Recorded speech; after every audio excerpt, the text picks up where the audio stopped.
I want to talk today about how the breath looks like. And before that, let's quickly look at the market, how it turned out today, right?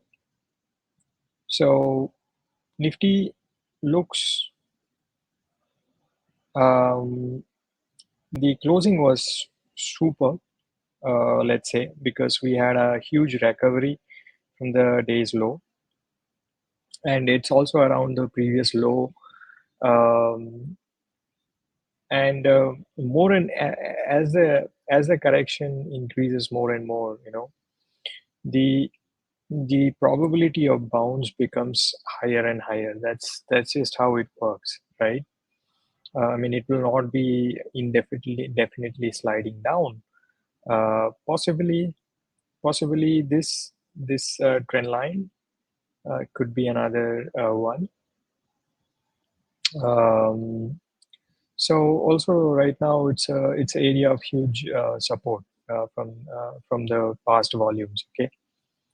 Now, how does the CNX 500 looks like? The CNX 500 also looks similar in the sense that we had a doji, not doji. Sorry, this is a bullish pin bar at the end of downtrend, right? And this particular trend line, internal trend line, which is a previous breakout.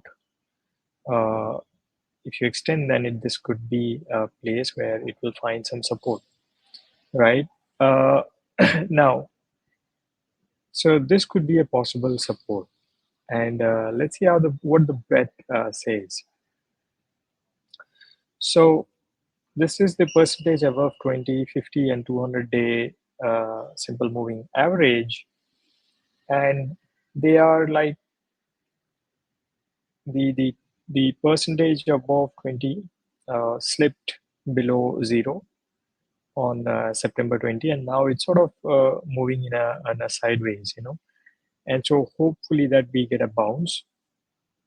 If you see the percentage above 50 has also uh, gone to the previous low. So 18th August was at around 59.3%, and it has just breached that. And what happened after that? 18th August, around this time, the last time the 50-day made a low, and from there we saw a bounce. So we, in my opinion, we are at a similar level, from where a bounce is highly likely. uh, right. So let's look at some other things. And here you are looking at the hilo index. And the hilo index also, in this you are looking at all the three time frames, right? So hilo index, this one is the 52-week high minus 52-week low, and they are pretty much at the top, although we have the lower highs and lower lows. But look at what the other two suggest. So this is the hilo, 20-day hilo.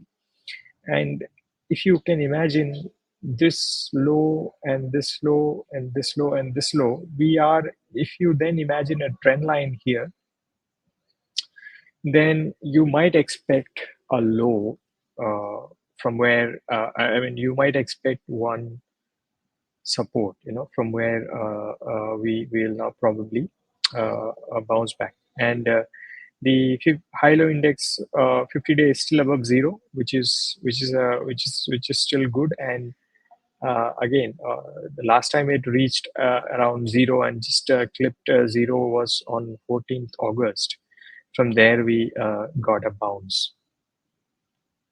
So 14 August was around this time, 14, 18, around this time. And we have a low value which is around the similar line. So again, this also suggests that we are at a oversold kind of an area, and possibly we might find a bounce, right? Uh, Again, number of stocks above all key moving averages are also at a point from where we have seen usual bounces. So If you see again similar names, 18 to 14 August was around the mark. Uh, Again, similar numbers now we are finding, right? So all in all, the although the market looks really bad from the charts, I believe that we are nearing a zone from where we might now get a bounce. And the question then becomes, how fierce a bounce are we expecting? Okay, so so you, so I will draw a couple of trend lines here. So this is the first trend line, which is joining the absolute high versus the next pivot high. If there is another trend line which can be made like this. And obviously, if the bounce comes and this trend line is very near, and probably this is going to uh, get broken out. But this one could still then might uh, act as a act as a resistance, right? So we are having lower highs and lower lows, and something like this would be another lower high or a high at the similar level, and that would be